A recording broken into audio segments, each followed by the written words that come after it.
dont j'étais assimilé. Et hier, quand j'ai vu ces deux nations signer des accords, j'ai dit, Seigneur, que la paix revienne. Le problème, comme disait notre chef de l'État, le président Félix Tshisekedi, ce ne sont pas les Rwandais, ce ne sont pas les Burundais, les Ougandais. Le problème, ce sont les leaderships, ce sont les ambitions de certains leaders qui nous emmènent à là où nous sommes. Nous sommes un peuple frère, nous sommes des éternels voisins.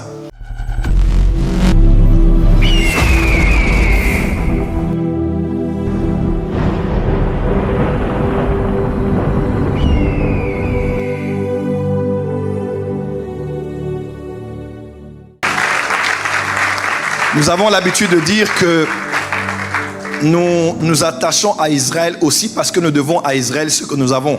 Nous devons à Israël les patriarches, les juges, les rois, les prophètes, la loi, le Névim, les Ketuvim. Nous devons à Israël, même Christ. Jésus même disait, le salut vient des Juifs. Même le Messie est venu d'Israël. Parce que cette nation nous a donné ce que nous avons aujourd'hui en tant que chrétiens, en tant qu'église. Du reste, nous avons la foi judéo-chrétienne. Amen. Et les 66 livres que nous avons sont composés des livres saints des Juifs et des livres saints des chrétiens. Mais parmi les pays aujourd'hui aussi qui, par la grâce de Dieu, ont donné beaucoup au monde, il y a cette nation.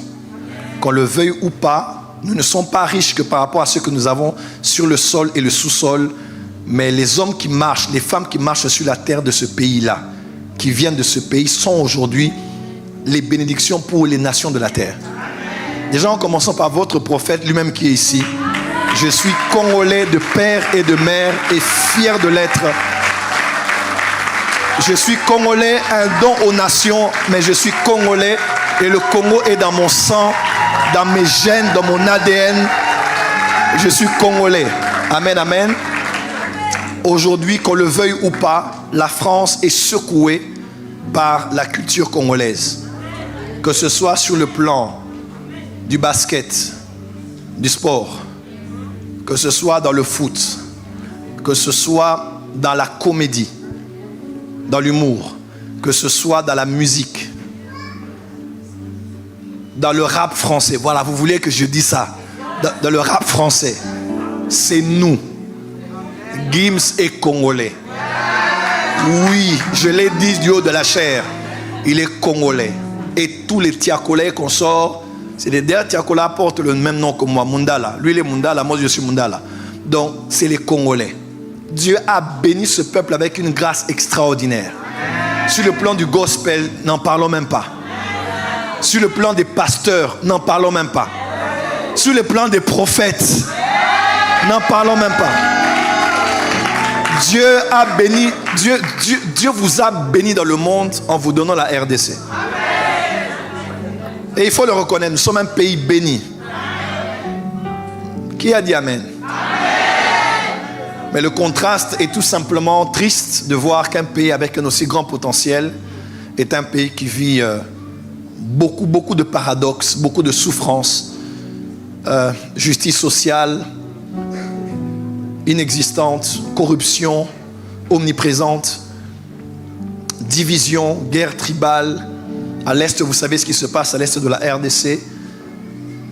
Problème de bonne gouvernance. Bref, vous savez, la souffrance déshumanise.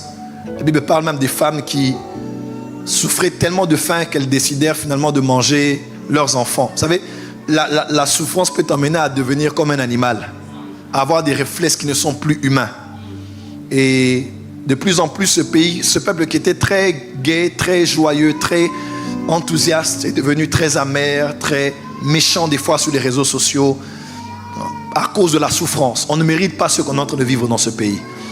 Et j'aimerais, avec votre complicité, nous allons prier pour la RDC. Avant de vous lever, s'il vous plaît, nous allons prier pour la RDC. Que Dieu étende sa main sur notre nation. Que Dieu apaise totalement ce qui se passe à l'Est. Mais je disais à quelqu'un, maintenant que la guerre de l'Est va s'arrêter, ça ne va pas résoudre forcément tous les problèmes de la RDC. C'est un pas, mais c'est vraiment même pas le 10% de nos problèmes.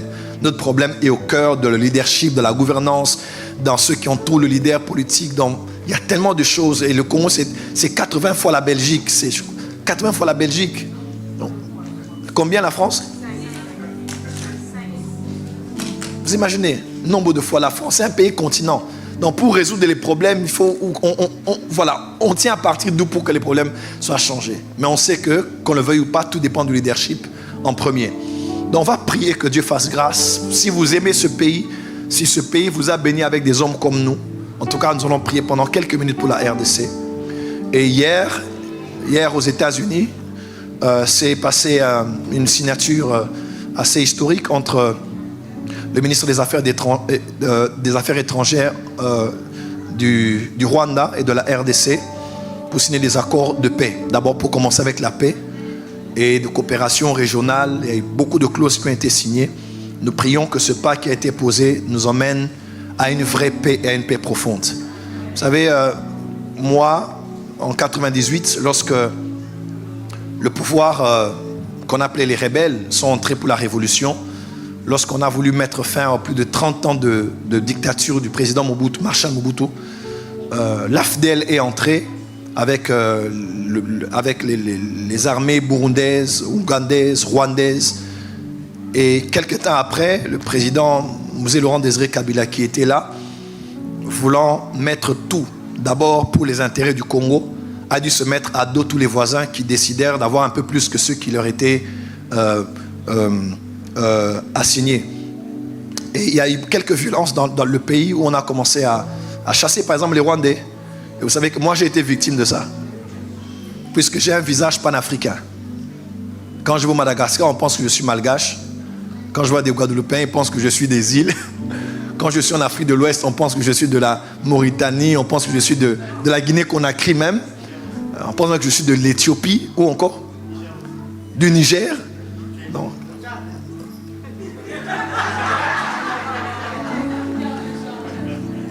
Non, les Tchadiens sont généralement plus sombres que ça. Mais juste une manière de dire que je ne sais pas pourquoi Dieu a permis que cela m'arrive, mais en allant à une retraite, j'ai insisté à ma mère, je vais aller à la retraite. Elle m'a dit, non, toi, ton visage là, c'est un visage qui peut t'emmener à être confondu au... Voilà. Donc reste à la maison, hyper zélé. Maman, je vais aller à l'église, je vais aller prier. J'ai insisté à ma mère tellement. Elle dit, d'accord, vas-y, mais on t'accompagne. Parce que c'était très dangereux pour ceux qui étaient des pays dont les armées étaient venues aussi permettre que la révolution se fasse. J'étais beaucoup plus mince que ça, donc je ressemblais vraiment pas du tout à un Congolais. Alors, en route, chemin faisant, celui qui m'accompagnait m'a laissé. J'avais quelques 20 minutes pour arriver à l'église. Et des militaires m'ont arrêté, ils ont commencé à me parler en Swahili. Et ils ont dit, toi, tu n'es pas Congolais. Ah, c'est Rosny qui est là.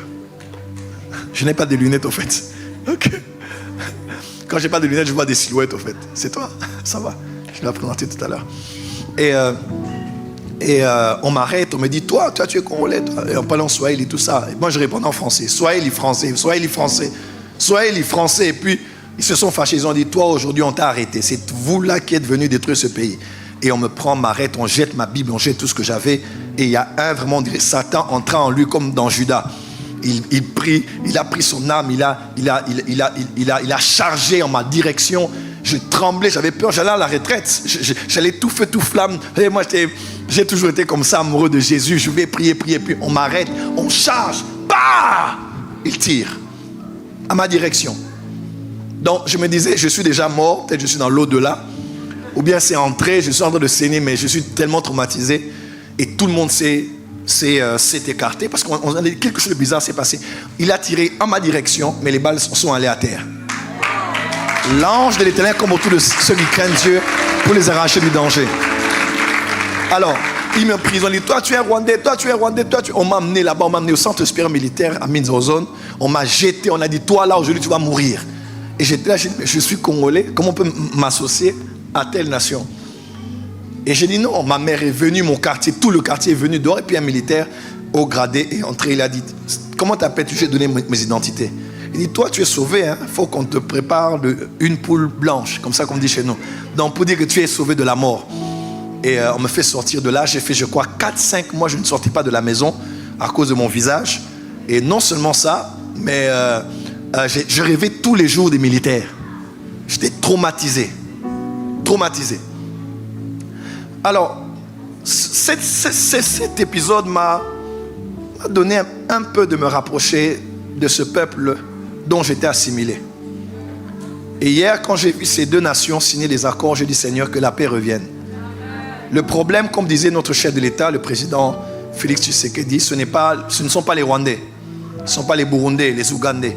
Le problème, ce sont les leaderships, ce sont les ambitions de certains leaders qui nous emmènent à là où nous sommes. Nous sommes un peuple frère, nous sommes des éternels voisins. Et j'ai beaucoup de mes fils et filles spirituels qui sont des Rwandais, qui sont au Canada, au Rwanda. Ils ne savent même pas venir parce qu'ils se disent, est-ce qu'on sera en sécurité? Le sang de Jésus a coulé pour les Palestiniens, pour les Iraniens, les Irakiens, les Juifs. Le sang de Jésus a coulé pour les Rwandais, les Ougandais, les Burundais, les Congolais. Et je crois qu'il est plus que temps que la paix revienne et que les méchants là qui sont à la tête des pays partent. Tu n'as pas dit amen là où tu es. Tu n'as pas dit amen là où tu es. Nous voulons être dans la paix. Nous voulons vraiment la paix. Et nous voulons que nous les Congolais, qu'on nous laisse dans la paix. Parce que nous sommes un peuple très aimant, très hospitalier. Et nous ne voulons plus qu'on abuse de notre amour et notre hospitalité. Notre pays est là. S'il faut des accords pour les mines, venez les signer en bonne et due forme. Pas de passage forcé, pas de rébellion, pas de création de guerre. Et des fois, ce sont ces mêmes personnes qui nous reçoivent dans leur bureau pour signer, qui sont derrière toutes les guerres qui sont entretenues à l'Est. Voilà pourquoi il faut que les Africains se lèvent.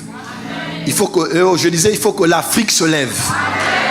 Pour qu'on ait une Afrique unie, que les rêves des hommes comme des Kadhafi ou des autres qui rêvaient des Nations Unies africaines, que ces rêves-là prennent place.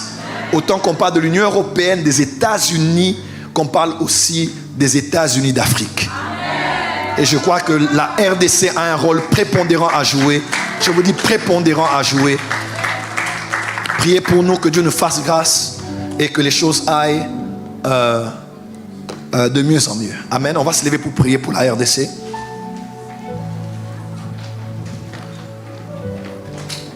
Étendez juste vos mains en direction de ce drapeau et priez pour la République démocratique du Congo. Nous prions ensemble dans le nom de Jésus-Christ. Seigneur Dieu Tout-Puissant, Dieu des nations.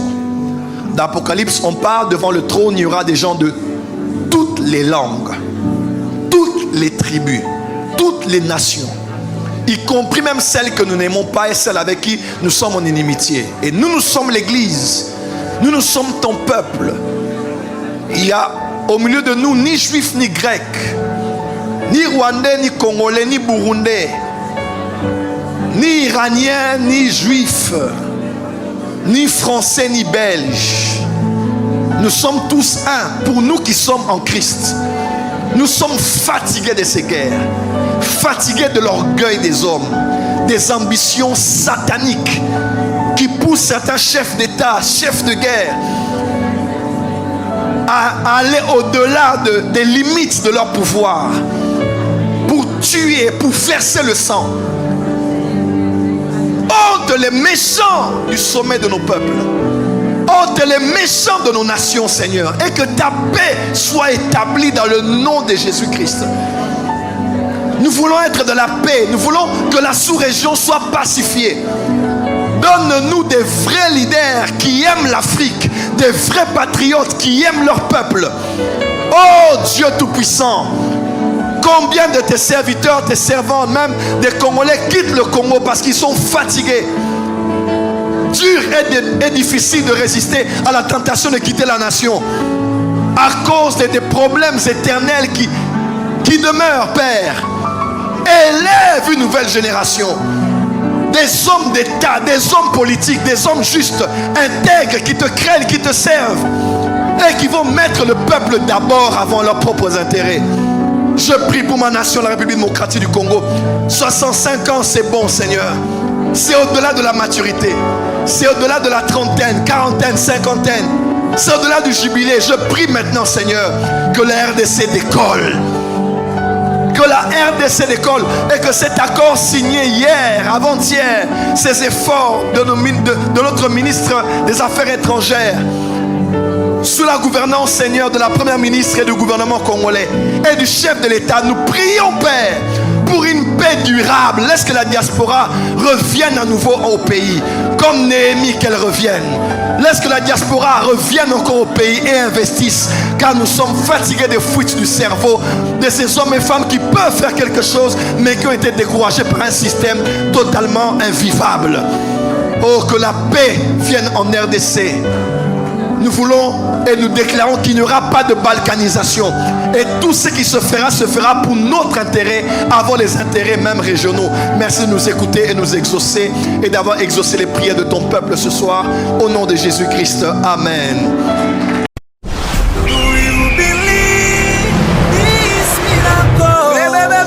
Supernatural, dunamis power.